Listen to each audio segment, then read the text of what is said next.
Hi, my name's Izzy. My name's Hattie. I'm a senior account executive at Halo. I'm DACH Regional Sales Manager at Halo ITSM. We employ just over 200 people, and this is my Duvet flip.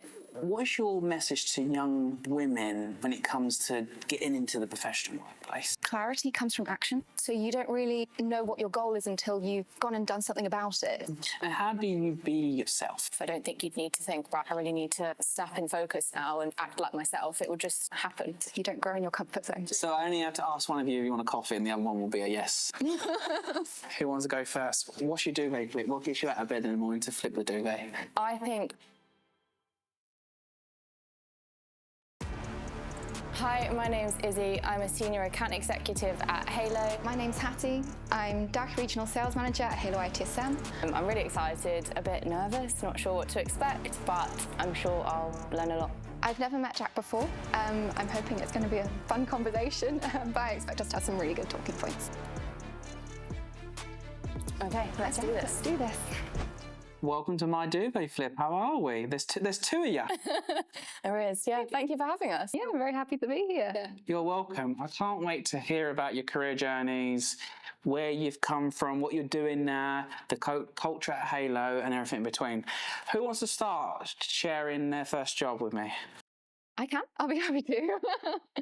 So my first job was when I was 16. As soon as I got my first GCSEs, I had something to my name. I went straight round to the shops all around near the town where I lived and basically applied to every single place until I got my first job at a shop. Wow. And what would you be telling your 16-year-old self now, that with all the knowledge and going through all that, for people who are now walking around with their CVs trying to get a job? I would say you're doing the right thing. Keep going. There's not one bit of that job that I regret, not even the rejections. And I got a lot of rejections, trust me.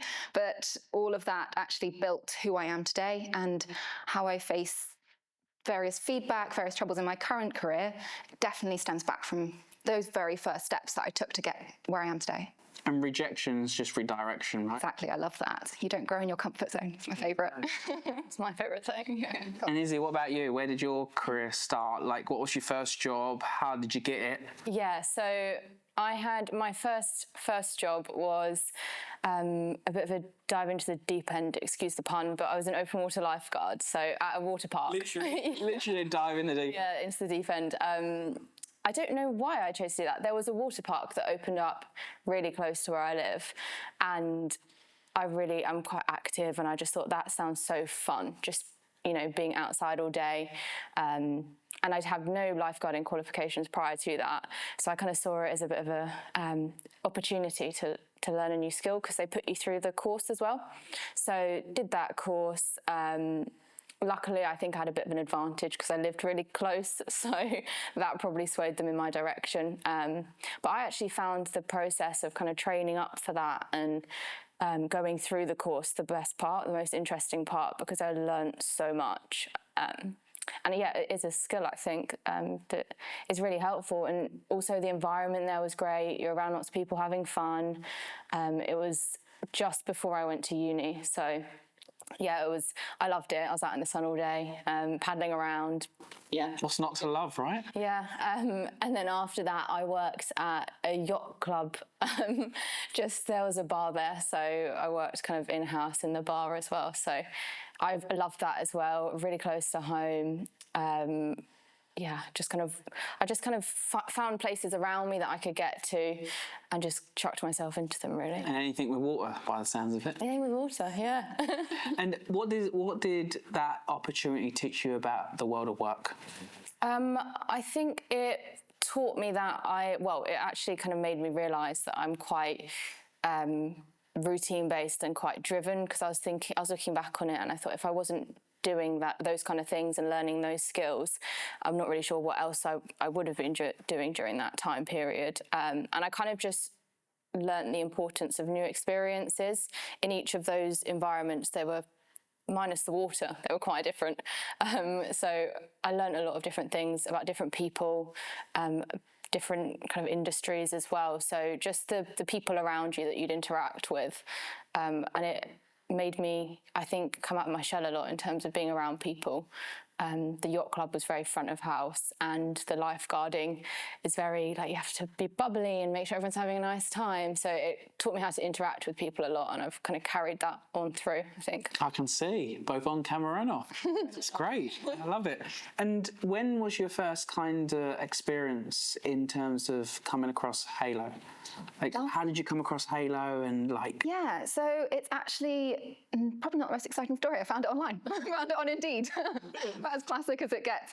But it really stood out to me because during the application process, they actually cared about me as a person. Because I'd gone through the entire application process with so many companies at that point. It was the final year of uni panic that I think everyone's familiar with, where you are in final term, you don't have anything lined up, you think, oh my gosh, what am I going to do with the rest of my life? And so I came across Halo.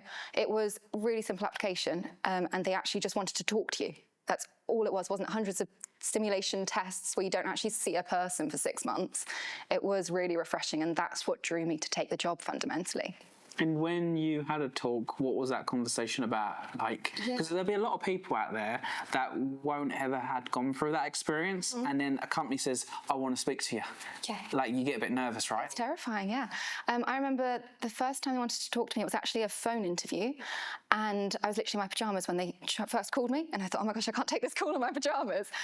So I said, sorry, I'll be back in 10 minutes, quickly change, quickly brush my hair, do the call, and they just want to know you as a person. And again, that's what's so refreshing about Halo, is it's so much about it is personality driven. Are you a good fit for the company? Are you a good fit for the culture? And so really just being yourself pays off in that respect. But yeah, taking a first call in your pyjamas is not something I'd recommend either. Agree. So you basically was just your authentic self and said, look, can you give me a call back in 10 minutes so I can be more presentable? Exactly that, yeah. It was a bit of self-confidence thinking, I deserve 10 minutes to feel my best. Absolutely, and not many people ask that. They took the calls in their pajamas, and it doesn't give you the encouragement and the confidence to actually perform your best, right? Exactly. Yeah, you need to be ready for the conversation you're about to go into. I mean, obviously, like we said, you don't necessarily want to be in your comfort zone all the time, but at the same time, you need to feel your best. Absolutely. And what about you? So you've gone from diving deep to in the bar to how did you come across Halo? Yeah, so I had a slightly different experience to Hattie. It was the first job I applied for. Again, I just saw it online. I liked the rotational aspect of it. I liked that there were lots of different areas you could go into.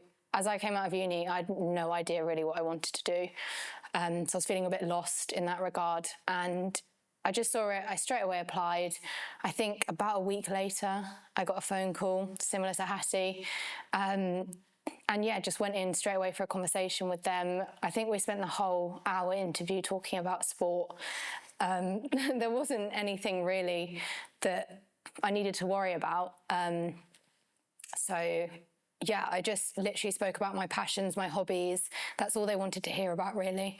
Sorry. That's all they wanted to hear about, just what you were interested in, what your passions were. And I'd spent all this time preparing what I thought a typical interview question would be. I'd never done one before, so I didn't have experience in kind of the corporate interview world. So I spent lots of time stressing and panicking about what I should potentially say. I got into the room and I instantly felt relaxed. They just wanted a conversation and a chat, and it was so nice, actually. It was really refreshing. And all the things you thought they was going to ask you, you ended up talking about sport. Yes, I think we spoke about tennis, and if I liked tennis, and then we just kind of rolled with that. But like Hattie said, they want to know if you're a good person and your interests and your energy. And I think that's fundamentally what makes Halo have such an important culture, because they really care about the person and the interests of the person, and they invest their time into the people that they resonate with. Absolutely. And for anyone who's graduating right now, or this year, or just graduated, what's your advice to them in terms of when it comes to the interview process? It's quite daunting if you don't know. You've now successes of the interview process. Like, what's your one tip each in terms of anyone out there right now who's graduated, is going to graduate this year? Like, what's your advice to them? Be honest. you know, you don't want to start a story about something that's half true, get halfway through and think, I don't know how to finish this. So I think that sounds like I've done it myself. I have. I've seen it happen in interviews I've conducted though. And it's just honesty is the best policy. And you can only talk about your own experiences. No one else can do that. So it's always valuable to hear. So be honest. Don't half-bake a story. And because halfway through you'll just get caught out. Exactly. I just say honestly, be yourself. It sounds really cliche, but like Hattie said, you can't tell someone else's story. So just say your experiences, have an honest, genuine conversation, and that will come across. And how do you be yourself? Because it's easy, isn't it, to say be yourself, and then 2-3 cameras are pointing in your face, and you're like, hold on, how do I actually be myself? What do I do? And then you put this persona on what you think the camera or the audience want to hear. Yeah. But how do you just take a moment and actually be yourself? I think probably a lot of it comes from confidence. If you're confident in yourself and the messages you have or the information you want to give, and you genuinely believe in what you're saying, I don't think you need to put on an act. It will come across genuine. You know, if it's something that you're passionate about and it's coming from the heart, I think you would just naturally be yourself. I don't think you'd need to think, right, I really need to snap in focus now and act like myself. It would just happen. How do you build the confidence? Asking both of you, because we had the former chairman of West Ham came on before she passed away, and she said courage comes before confidence. And we got talking around if a female professional will see one thing on a job description that they don't think they can do, they'll say they can't do all of it. Where normally a male will come in and a man will go, I can only do one thing, I'll apply. So what is your message to young women when it comes to getting into the professional workplace? And how do you build that confidence? It's a huge topic. It's a massive topic, especially in our industry. I think with technology especially, we're still quite outnumbered, I'd say it's fair to say, men to women. And in terms of advice, I think clarity comes from actions. So you don't really know what your goal is until you've gone and done something about it. You know, it's easy to say just dive into the deep end or just make a change. But just going ahead, making those mistakes as you go along, all of those are building your confidence without even realising. And then suddenly you're at a point where you've built a great career and you realise that was your goal all along. And that's what I mean by clarity. Clarity comes from actions. You know that's going in the trailer, right? Great. What about yourself? What's your message to young women who are aspiring to get into the IT industry, who don't have the confidence? What's your message to them? Did you both think that you would be in IT? No. No, yeah. So I had no idea I'd go down this route, but I'm really glad I did, because Hattie and I say this to each other a lot. We always say, well, you don't grow in your comfort zone. So there's definitely been times where we feel potentially a bit outnumbered in terms of you're probably going to walk into a room and there's not going to be many younger females in that room. And we always say to each other, yeah, this might be a bit nerve-wracking, but you're going to grow from this experience, and you're not going to grow if you don't push yourself into these situations. So I think what we've taken from it is the more situations that we put ourselves in where we do feel out of our depth, we're actually going to come out way better off than if we didn't go into that situation. So it's taken a while to build that perspective. I was probably initially quite overwhelmed, felt a bit of imposter syndrome.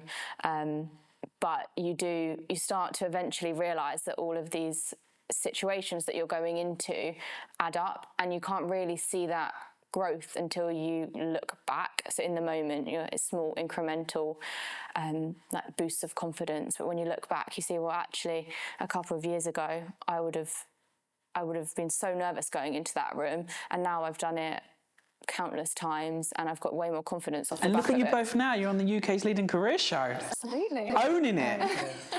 You're just like you're kind of glued at the hips, aren't you? So one thing I've observed since meeting you both is how connected you both are. And I asked you the question off camera, did you know each other before you joined Halo? And the answer was no. Yeah. So tell me a little bit about this twinlets going on. Yeah, so no, we didn't know each other at all before Halo. We actually didn't speak for, I'd say, the first 6 months. I thought she was terrifying. I don't know. She didn't have an opinion on me, which is great. Why did you think she was terrifying? I've got no idea. Do you even know? I don't know. No. I don't know. I just thought you were scary. It's fine. But yeah, we didn't know each other before, and then when we did start spending more time together outside of work, we quickly realised that we get on quite well. And then we lived together for... Last year we lived together for the whole year, and then we actually recently just come back from a sabbatical together. Oh, wow. Yeah, so we did 3 months travelling together. So we spent a lot of time at this point. Absolutely. So I only have to ask one of you if you want a coffee, and the other one will be a yes. Exactly. It's nice and simple. Isn't that lovely, though, in terms of, like, building friendship at work? Did you ever think that would happen at the kind of stage it has with you two? It says a lot about the company. I think that it can foster those kinds of relationships in the workplace, because it's not an easy thing to achieve when you're talking about work all the time. So there is room for just normal conversations at work is really important. I never thought it would happen, like in terms of making a really good friend at work to the extent we live together, travel together, etc. I moved to where we work from where I lived, which was Surrey, and I knew no one there. So for me, it was actually quite daunting. It was a real just leap of faith, thinking, I like the company, I like the ethos, the vibe. So I'm really glad it all played out, because it could have gone another direction. And what is your advice when it's building friendship at work? Because it seems like it's helped you enjoy the whole experience even more. It feels like it's helped build the culture internally as well. You two being friends, it's like that greatness, just vibes. I'm not even at Halo. I'm only an ambassador, but like even just like vibes, you give that vibe. Like, what's your advice to people to build friendships? Yeah, I think the culture breeds friendships itself. Everyone's a similar age.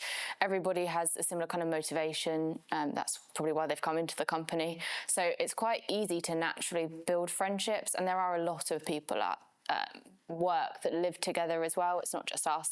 So it happens just naturally. It's not forced in any situation. We do a lot of social things together outside of work, sports, just nice things in the office, like creative activities together. So I think the culture breeds not just time to work, but also time to socialise. And I think that's quite apparent in the culture. When you come into the office, everybody is so friendly with one another. And it also kind of feeds into what Ross was saying earlier, in the fact that we all help each other out. And once you have that kind of friendship base, it's less daunting going to someone like Hattie, for example. I know that if I need her help or I'm behind on work, there'll be no questions asked. I can trust her and she's on the same wavelength as me. So it does help in terms of a collaborative approach to work as well, if you trust the people that you're around. Absolutely. And do you both work on the same team? We do now, yeah. So tell me a little bit about the team you work on and what you do in your roles. So we both work in the sales team, ITSM sales specifically. We've got very different roles though. So mine is specific to the DACH region. I don't know how well known that abbreviation is, but it's Austria, Germany and Switzerland. So everything German speaking, because I did German at university, because that's where that came from. And fundamentally, I just build relationships with different partners in the region, different new customers. We have very partner-driven focus. So actually, I do most of the work with people on the ground in Germany whilst I'm in England. And yeah, you can talk about your role. I don't talk about that. I was going to naturally lead on. Yeah, so I've actually recently just switched my role. So before we went travelling, I was a solutions architect, so more on the consultancy side of it in ITSM. And since I've been back, I've switched to more of a sales role, so again in the ITSM team. So I will work with clients and kind of build that relationship, explain the product, show the product, essentially be the front end of Halo, trying to sell the product and show how good it is. And then once they've bought that or throughout the process, I kind of assist in any technical requirements as well. So if there are people that potentially need a bit more of the system built out to meet their requirements, I kind of jump in on that end as well. Cool. And did you ever both think you'd be in IT and sales? Absolutely not. Absolutely not. I think coming from a language degree, I was told I'll either be a teacher or a translator. And I thought, I don't want to be either of those things. So I went into IT. Love it. And what's your advice to anyone who may have been told to be a teacher or translator to get into IT? Why is it the place to be? Like, what is your message to people to get into the industry and to join Halo? Yeah, I mean, I think it's such a fast-paced environment. You can see how, just from how quickly we've grown since we joined as well, it's all happened so fast. And if you have just come out of uni and you do have that passion and desire to push your career, fast track your career essentially, because we've all got into positions that we potentially wouldn't have got into if we joined a more like established company where it wasn't as fast paced, and tech and IT is so fast paced. It's such a growing industry. So if you have that passion to work hard and at that pace, then it's quite easy to go with, get with the flow of it. I'd say it's about if you've got a lot of drive, because you do need a lot of self-motivation, especially in a company that isn't huge already, it isn't necessarily established, especially I'm going to use my market, the DACH region, as an example. No one's really heard of it, or they hadn't 10 years ago. Now it's really coming into its own as we're building more relations there. So it is about finding your own self-motivation and drive within such an exciting industry that is still expanding so rapidly. And how long have you both been at the company? So This is the twin level. we'll say it in unison. So I've been there about 4 years. I joined about 3 months after, so just under. So should we just round it up to 4? Yeah, we've been there 4 years together. Cool. And tell me a little bit about, in your own words, if you could sum up the culture across the whole of the business. So across the whole business, the culture is young, it's vibrant, it's exciting. You know, I know chaos within framework is something that's been thrown around a lot today, but it does sum us up really well. There is so much room for autonomy, which is something I really thrive off. And I think if you've got that drive, if you've got that sense of ownership and love for what you do, then it's a really fantastic company to work for, because it will just push you in the right direction and support you whilst not coddling you. Yeah, I was gonna say, I think it's really hard to put into words. It's less words and more of a feeling. If you come into the office, and it's something that gets brought up to us a lot by people that do visit, it is the Halo way is such a vibe, it's such a feeling in the office, and it's really hard to use conventional words for that feeling. So it's the feeling rather than the words. It gives you, when you're there, it gives you that community. It's a collective group, but until you're in it and you've seen how we work together, it is really hard to put into those words. And what's one thing that you believe that by joining Halo, what's one thing that's made you a better human by joining there that you don't think you would have learned this early in life if you didn't join them and you joined a big corporate or somewhere else, or become a translator or a teacher? After you. I was going to say mistakes, and I know Ross touched on this as well, but in a bigger corporate company where it's all about kind of process and you can't really slip up because you're afraid that you'd just be cut off straight away because there's so many more people involved.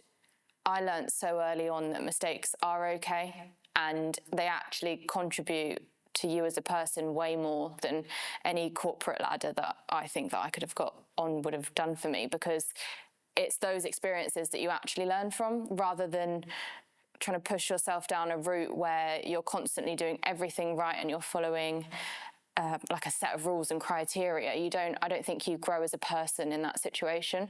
So I think as a person that would have considered myself a perfectionist before, and I thought that was good, I actually now think that learning from your mistakes is way more valuable than getting everything right all the time. And has that helped you be more comfortable with failing outside of work as well? I'm working on it. But no, it's changed my mindset completely. And being in an environment where that is supported and mistakes are somewhat supported in terms of, well, you'll grow from it, you've learnt your lesson, it is something that you do take out into broader aspects of your life, because you know that can benefit you. And what about yourself? Yeah, I think... You're just going to say ditto. Yeah, right back at you. No, I think for me, I've got so many experiences in terms of travel as well. That's a really exciting thing I've been fortunate to get throughout my experience with Halo. For example, I know Ross has spent some time in Australia, our Australian office. I spent some time in our American office. Now with my current role, I get to go to and back between here and Germany and Switzerland. I'm going to Switzerland on Sunday, for example, and it's just amazing. It's something I love to do. I definitely wouldn't have got that opportunity at a big company. You know, I'd be probably still in the background somewhere supporting someone who will do those trips. And I think, yeah, joining a place like Halo has really given me the chance to experience things for myself. So it's giving you the opportunity to like travel. And then when you said it, I thought you was going to say in the back cupboard. Then it was at another cupboard, at another company. Probably would be. But that's just great. It doesn't matter where you are in your journey. If you put the work in, if you're willing to foul but also be a high performing team, you can succeed and get fantastic opportunities. Absolutely. Yeah, you can kind of create your own path as well. It's really refreshing that you don't just apply for one role and you stay in that role. There's so much opportunity for growth and to choose the path that you want to take, and it's supported. So yeah, it's really refreshing. And I know earlier you said it's a feeling, not words, but if you could sum up Halo in one word, what would it be? Should try to say the same word. That could be difficult. In one word. I don't know if we can. Oh, one word is really hard. I think something not too cheesy. Or what about a couple of words? I would say energetic, Collaborative. chaotic, but in a good way. Chaos with framework. Exactly. Chaos. Chaos. Chaos across the screen. People thrive in chaos, right? Because with chaos comes opportunity. Yes, exactly. That's one of the things about us being privately owned, actually. It does come back down to that, is we've got full autonomy over the whole company, or not we, Paul, and whoever else is at the top there. But it does mean that we can make decisions, we can be agile. You know, if there's something new that we want to do with a product, we can just go ahead and do it. We don't have to please someone that none of us know. And I think that is exciting to be in a company that is fully product-driven, because at the end of the day, that is what we do. We provide services, we provide products. I know that Paul has also started off as a developer, so it does all come back to the technology. It comes back to someone's genuine passion. And that's why I enjoy it. And where do you see yourselves in the next 2 years? In the next 2 years... Australia? Maybe. I think I'd like to stay in my same role, really. I'm really enjoying it. I think there's a lot of growth still to be done in the work I'm doing.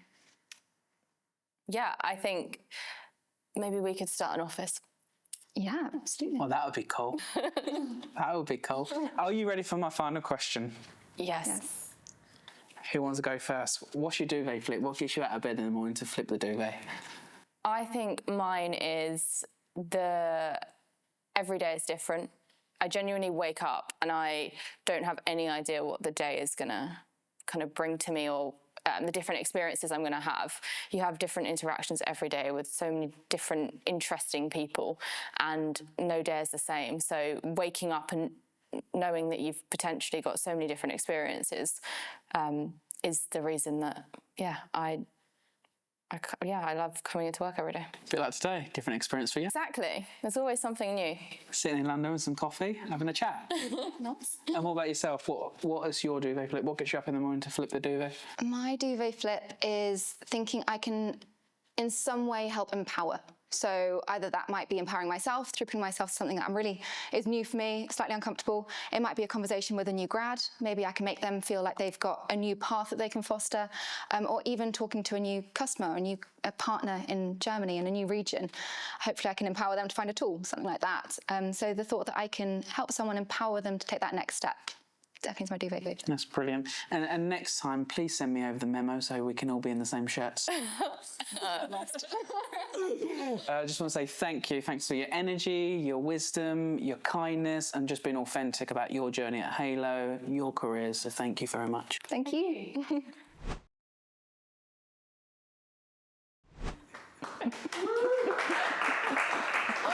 You both said thank you in sync. I know. Cool. How did you find it? And Yeah. I think we had the same ideas. So We did, yeah, I had quite a to lot. really react quickly.